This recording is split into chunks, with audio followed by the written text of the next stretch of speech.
Can you handle the truth about Canada? You can start by checking out NephilimFilms.com.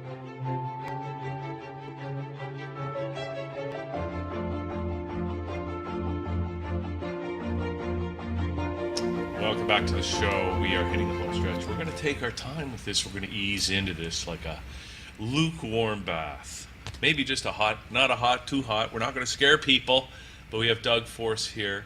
And welcome, Doug. You're making a film called The Myth is Canada. I am. And well, we are, actually. I shouldn't say I am. Yeah. Well, what's happening? I asked a simple question. In 2017, we're celebrating 150 years of Confederation, are we not? It's Yes, all over we the are. place. They Yeah. had big parties this summer. Yep. And they say in 1867, the British North American Act caused Canada to confederate. Right. In 1889, the Interpretation Act that was created in the UK said that the Dominion of Canada was a colony. So how can we have confederated in 1867 and be a colony in 1889? Well, then we have the Statute of Westminster. Right. Correct. That ended the British North American Act. But prior to that ending, they did something very, very smart. Queen Victoria, she wanted to end the monarch of Canada, and in 1893, they did what they call the Statutes Law Revision Act, which took out the enacting clause from the British North American Act, but also more importantly, it took out Section 2 of the British North American Act, which said that there was a monarch in perpetuity through heredity. It eliminated that. So in 1901, when she passed away, the monarchy ended in Canada. So I asked the question, Okay. in 1982, when Pierre Elliott Trudeau went to England, what queen was he taking the Canada Act to? Because it certainly wasn't the Queen of Canada. We hadn't had one since 1901.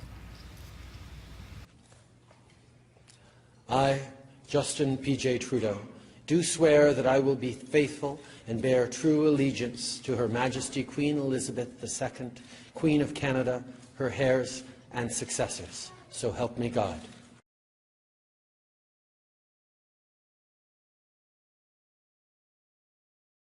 This year, Eldon Warman, he had a wonderful website called DTax Canada, where I read on DTax Canada many years ago now. He had what they called the Walter Cool letter up there, and Walter Cool was a backbencher Yeah. in Ottawa in the 1920s and 1930s, Yeah. and he wrote a letter, very famous letter, to René Lévesque in 1976, when René Lévesque was having a big thing in Quebec for the PQ. They wanted to do a big separation. Right. And so he wrote a letter saying, Mr. Lévesque, you can't have a divorce without first having a marriage. Canada never confederated. You're already a sovereign nation. So René, he went to Ottawa to see Pierre Elliott Trudeau, and he went into the office of Trudeau, and he threw the letter at him, and he said, read this and tell me, is it true or not? And Trudeau read the letter, and he said, yes, it's true, but you shut up and go back to Quebec. Here's 2 big suitcases full of money. Now piss off. Is that what really happened? Yeah. And Trudeau knew that? Trudeau knew it. Of course he knew. All of the premiers, all the prime ministers know it. Who needs special powers? The politicians. They're the ones who want special powers naturally, because they're in the power game. And what they can get from Ottawa, they will have more in Charlottetown, in Quebec City, in Victoria, BC. That's the game of politics, power. Referring to is what happened in 1982, where he took what was it called? The Constitution, or the Canada Act, 1982. He created in his own parliament. But the problem was that he didn't ask we the people. But Canada is a corporation, because that in 1982, if you read the Charter of Rights and Freedoms, one has to understand what a charter is and what you do when you open a corporation. You charter a company. Okay. I remember Harper, when he was government a few years ago, he was in an interview in Calgary, and he made claim that the federal government is a de facto government, which means it's an unlawful and illegal government. The Governor General just recently, the one before the one that's in there now, she made it very clear that she was a de facto head of state. Right? That's why we need this movie to come out. And that's why we need to stand up against the NWO and make sure that their plans do not succeed, because we have the power. We, the people, have the power. A boy was born in a hot town, Mississippi, surrounded by four walls that were not pretty. His parents give him love and affection to keep him strong. Hi, everybody. What you're about to see are some clips from a video produced by Rocco Galati, noted Canadian constitutional lawyer. Listen to what this man has to say about Canada being a dictatorship.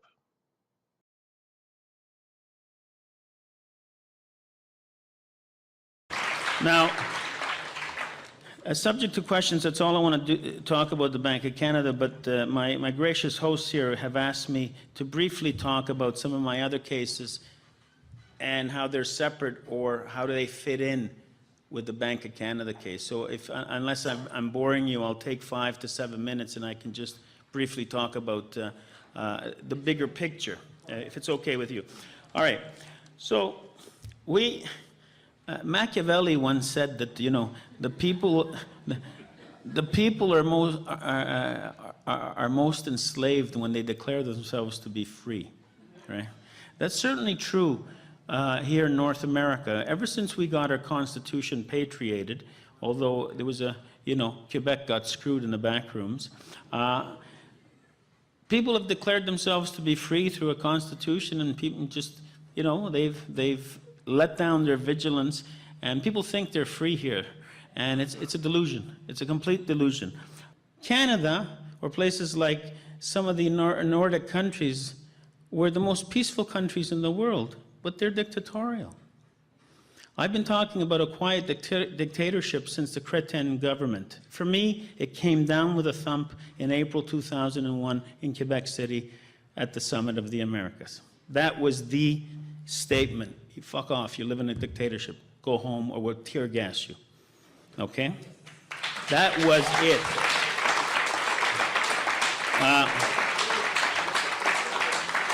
I defended the First Nations at Gufferson Lake. I don't know, who remembers Gufferson Lake?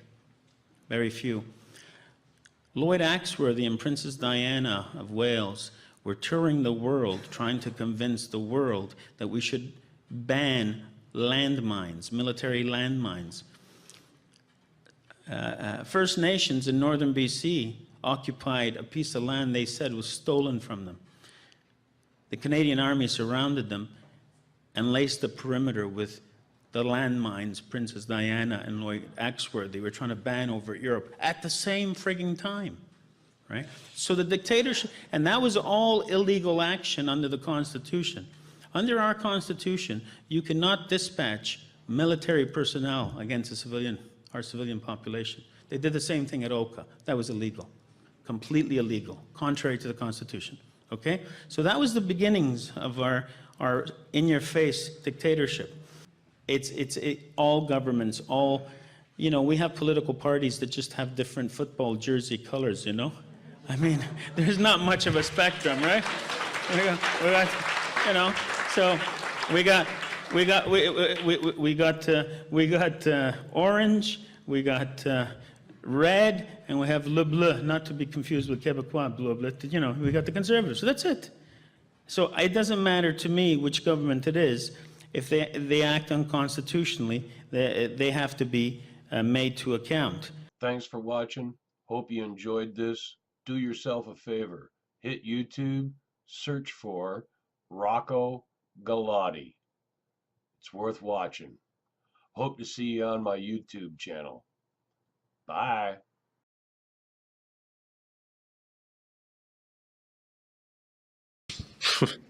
The greatest threat to our freedom of speech, I would say, is political correctness. So I'm going to start a bit about a personal introduction, and I'm going to say, just so you'll know, and it's important later, that I'm a court expert in Canada on jihadist-based terrorism.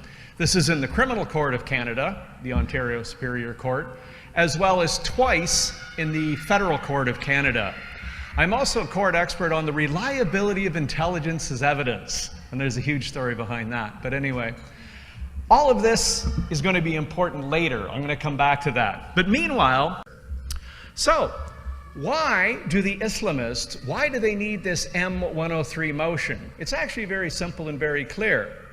The ideology of the Islamist is so abhorrent, so barbaric, so misogynistic, and so anti-democratic that it cannot withstand public debate.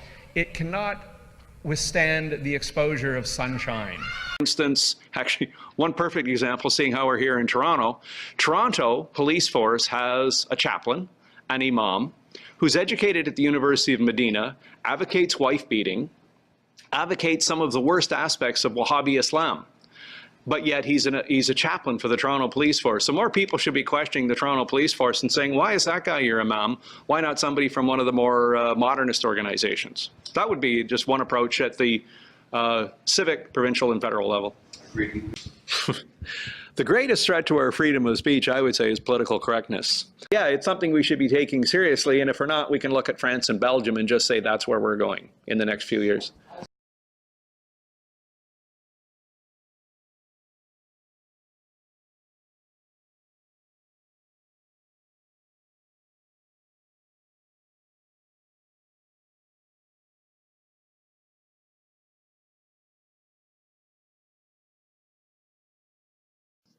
Hey everybody, how you doing today? So I've been thinking about this for quite some time. I've been listening to my government bullshit me, because we know that's what it is, bullshit me that there is no Muslim Brotherhood in Canada. There's a hell of a lot of organizations that can't account for all the money they're spending, but there is no Muslim Brotherhood organization in Canada, according to our government. The little video I've put together proves otherwise. But hey, who am I to call the government wrong, okay? Watch the video, crack a beer, roll a doob, sit back for 10-15 minutes, make up your own damn mind. Is the Muslim Brotherhood here in Canada? Yes or no? Hey, that's not what I told you to put there. Alright, that's a little more like it. You want answers! I want the truth! I'm just a frostbitten Canadian boy here to thin the thickness of your skin. My worry is whether or not you can handle it. You can't handle the truth! For those of you who've seen my other videos, I'm a big fan of Tom Quiggin, probably one of Canada's #1 experts on Islam and issues relating to Islam. I do refer to him a lot, and you'll see that in this video. Sit back, spark that doobie you rolled, grab a cold beer. We're going to be a few minutes. That's the problem. The official line in Canada is there is no Muslim Brotherhood in Canada, and that's the line of the press. If there was an actual investigation into the violence there, it would show exactly what's happening, that the Muslim Brotherhood is there and right across Canada. Is this clear? They don't mince words, do they? But the most important page of this document is the last page. Because in the last page, they list 29 front Islamic organizations set up in the United States with the specific goal of sabotaging America from within and destroying America by our own hands. And I'm just going to name a few. In the US, they know there's 29 different organizations operating under the umbrella of the Muslim Brotherhood, okay? If there's 29 in the US, there's at least half that many in Canada. You only have to have a little more common sense than the good Lord gave to a cabbage to understand that despite what our government tells us, the Muslim Brotherhood is here in Canada. Number 1 on the list is ISNA, Islamic Society of North America. Number 2 on the list is the MSA, the Muslim Student Association. The Muslim Student Association has more chapters on American college campuses than the Democrats and the Republicans combined. The Muslim Student Association was founded initially by the Muslim Brotherhood. Number 8 on the list is NATE, the North American Islamic Trust. The North American Islamic Trust owns the deed to over 90% of American mosques in the United States. Okay, the Muslim Brotherhood, which has a presence in about 85 different countries around the world, first shows up in Canada in 1958 in a very small way, gradually moves in the 60s and 70s, and in the 1980s it moves in a big way. The Muslim Student Association was started as their first above-ground, quote-unquote, legitimate organization, and it was intended to be a recruiting organization and an education organization. So like any other political party or group, you recruit in high school and universities because that's where you find the youth who are, may have a future with your organization. So they formed this thing, and the Muslim Student Association now has about 600 different organizations throughout Canada and the USA. It's produced a number of truly fascinating students. Ahmed Syed Khader, for instance, who we all know is the father of Omar Khader and a few others, is originally from the University of Ottawa Muslim Student Association. University of Calgary Muslim Student Association produced the Smiling Jihadist, Canada's first suicide bomber, Salman Ashrafi. Algonquin College and University of Ottawa produced a variety of ISIS fighters, including the propagandist John Maguire.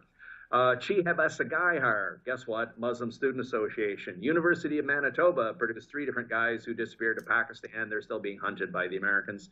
There's a rather long, dodgy list of folks who've come out of the Muslim Student Association, the MSA, and gone on to be extremists and terrorists. Now, Canada has a series of publicly identified Muslim Brotherhood front groups. Among them are the Muslim Association of Canada, CARECAN, otherwise known as NCCM, the International Relief Fund for the Afflicted and Needy, since listed as a terrorism entity, and Islamic Relief Canada.